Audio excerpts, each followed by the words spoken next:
Hello everyone, Radhe Radhe, हर हर महादेव। तो आज का व्लॉग कुछ अलग हटके है और थोड़ा सा अलग है।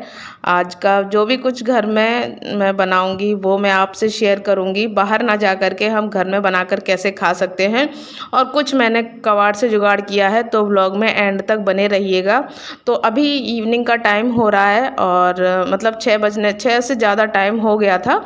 शाम को 6 बजे से मैंने व्लॉग को किया है स्टार्ट, और आज ना कुछ अलग खाने का मन कर रहा था हम सभी का। और बाहर से तो कुछ लाने का भी है ही नहीं, कोई चांस ही नहीं है, क्योंकि अभी तबीयत किसी की भी ठीक नहीं चल रही है। और तो मन कर रहा था, मेरा पिज़्ज़ा खाने का मन कर रहा था। और तो मैं घर में इतना कुछ सारा सामान तो नहीं था, तो मेरे पास मैदा भी नहीं थी, तो मैं बिना मैदा के आज मैं बनाऊंगी पिज़्ज़ा, वो भी घर पे और अपने देसी अवन में यानी कि कढ़ाई में बनाऊंगी।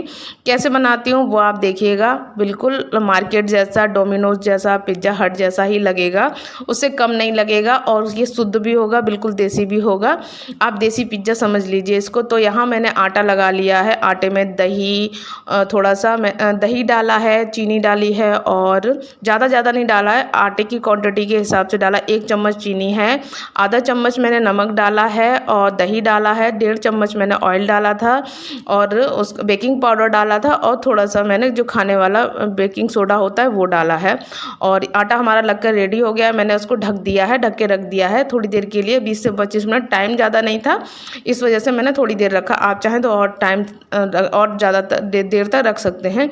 यहाँ पर आटा लग चुका है, और आटे को दबाकर देख रहे हैं ना, तो वो ऊपर उठ के आ रहा है, तो आटा बिल्कुल सेट हो गया है। आप चाहें तो मैदा से भी बना सकते हैं, सूजी से भी बना सकते हैं, चाहे जिससे बना सकते हैं घर पे।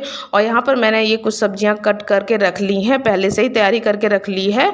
और ये जो मेरे पास जो भी घर में सामान पड़ा है वो सामान, और बाहर से मैंने कुछ भी नहीं मंगाया है। तो यहाँ मैं बिल्कुल देसी तरीके से बनाऊँगी। तो एक मैंने रोटी बड़ी साइज़ की लोई ले ली है, उसको मैंने बेल लिया है, और इस तरीके से फॉक से मैं उसमें छेद कर दूंगी, ताकि जब है ना रोटी को उसमें डाले ना आग के ऊपर, तो फूले ना रोटी की तरह, क्योंकि आटा तो रोटी की तरह फूल जाएगा ना। और ये मेरे पास पिज़्ज़ा सॉस थी, तो इसको मैं लगा दूंगी, और जो भी मेरे पास सब्जियां हैं वो मैं लगा दूंगी। और बिल्कुल ना, सच बता रहे, घर पे देसी तरीके से आप ये समझिए रोटी के ऊपर सारी सब्जियां लगाकर खा रहे हैं। बस पिज़्ज़ा सॉस का और ऑरिगेनो का अलग टेस्ट आएगा, बाद बाकी का हमारा घर की जो सब्जियां हैं उन्हीं का टेस्ट आएगा। तो मेरे पास शिमला मिर्च आधी पड़ी हुई थी, 2 प्याज कट कर लिए थे, 2 छोटे छोटे टमाटर थे वो कट कर लिए थे, और मेरे पास कुछ है ना पनीर पड़ा हुआ था, वो मैंने कट कर लिया था।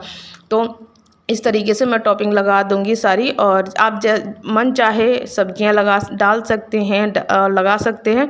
मेरे पास जो था, और मैंने बिल्कुल एकदम से तुरंत प्लान बनाया है और तुरंत बनाना स्टार्ट कर दिया है ना, इस वजह से। अगर मैं सुबह से तैयारी करती तो मैं कुछ और भी सब्जियां मंगाती या कुछ, लेकिन मेरे पास जो था बस मैं उसी से काम चला रही हूँ। और ये भी बहुत टेस्टी बना था, आप यकीन मानिए, घर में बना हुआ पिज़्ज़ा कोई भी पिज़्ज़ा हट से या डोमिनोज से कम नहीं होता है।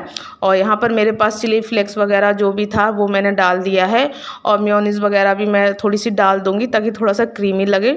और मैंने 3 पिज़्ज़े बनाए थे, वो भी अलग अलग तरीके के बनाए थे। किसी में सब्जियाँ ज़्यादा डाली थी, किसी में थोड़ी सी कम डाली थी, और किसी में पिज़्ज़ा सॉस ज़्यादा लगाई थी। इस तरीके से बनाया था।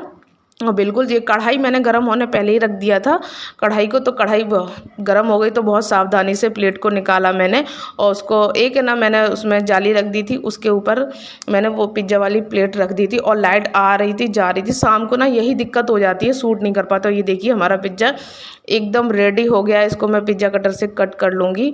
और सच बता रहे, आप खुद देखिए, इसको देखने से आपको लगेगा ये घर का बनाया हुआ है, घर का बनाया हुआ है, मार्केट से मतलब सॉरी घर का बनाया हुआ है या नहीं है, ये लगेगा मार्केट से। और काफ़ी अच्छे से फूल भी गया है, रोटी बिल्कुल थिक नहीं हुई है।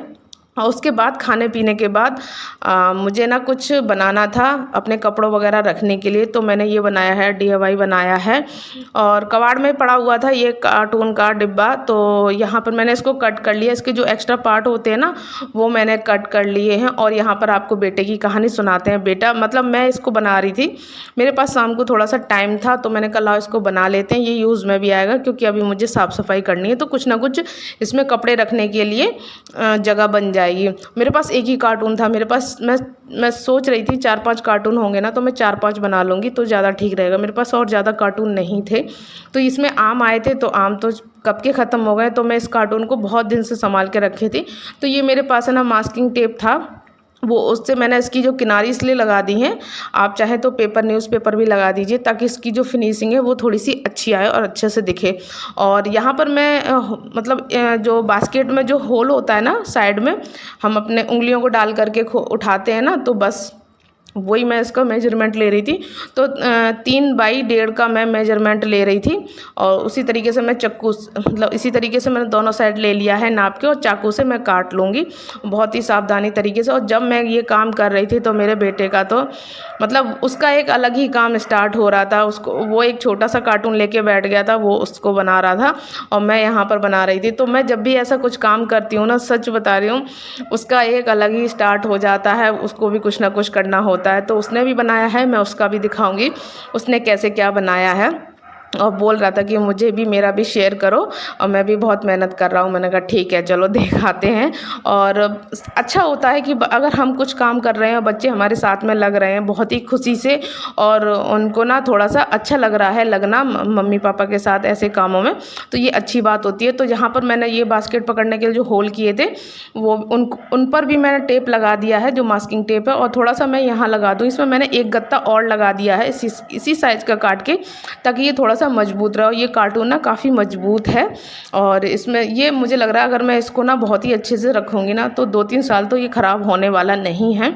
और लेकिन जब मैं इसमें कपड़े वगैरह या कुछ भी रखूँगी ना, तो मैं इसमें नीचे लौंग और थोड़ा सा पाउडर लगा करके और डाल करके चारों तरफ से, और ऊपर से एक ना पेपर लगा करके तब मैं इसमें कुछ रखूँगी, क्योंकि कार्टून की एक स्मेल आने लगती है, वो स्मेल को हटा करके ना आए वो कपड़ों में स्मेल। इस वजह से मुझे इतना काम भी करना है। और ये बरसात में काफ़ी है ना अच्छा रहता है, क्योंकि कार्टून में छोटे छोटे से संक टाइप के कीड़े से पड़ जाते हैं कार्टून में, मैंने देखे हैं ज़्यादातर, तो वो नहीं पड़ेंगे। लेकिन अभी तक तो ये रखा था तो कुछ नहीं हुआ था, लेकिन फिर भी मैं इसको ना सुरक्षित तरीके से रखूँगी इसमें कपड़े। और ये देखिए, आप खुद देखिए, ये एक छोटा सा कार्टून ढूंढ के लेके आया है, उसको काटा है, पीटा, बीच में सपोर्टर भी लगाया है, और पीछे भी एक सपोर्टर लगाया कि ये मजबूत नहीं है, इसको मुझे मजबूत करना है। तो ये मजबूत कर रहा है और मास्किंग टेप लगा रहा है इस तरीके से। मैंने कहा ठीक है तुम अपना करो। इसने अपने आप ही अपना कैमरा लगाया है। मैंने कहा चलो ठीक है, मैं तब तक इधर और काम कर लेती हूँ। रात के 10 बज चुके थे, ये काम हमारा रात के 10। और ये काफ़ी अच्छा ऑर्गेनाइज़र बन के तैयार हुआ है। और ये इस तरीके के हम 4-5 अगर बना लें तो हमारी जो अलमारियाँ वगैरह हैं उनमें बहुत अच्छे से उनको बहुत अच्छे से व्यवस्थित कर लेते हैं। जब मेरे पास एक ही कार्टून था, अगर मेरे पास 4-5 हो जाएंगे ना तो मैं आप लोगों से ज़रूर शेयर करूँगी कि मैंने किस तरीके से अपनी जो अलमारी है कपड़ों वाली अलमारी को कैसे अरेंज किया है।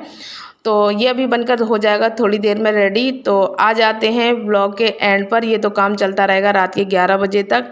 तो ब्लॉग के एंड पर आ गए हैं। और कैसा लगा आपको मेरा ये वीडियो कबाड़ से जुगाड़ का, और घर का ही बना हुआ फूड, मार्केट जाने का मन ना हो तो इस तरीके से बनाकर आप और अपनी फैमिली को खिला सकते हैं।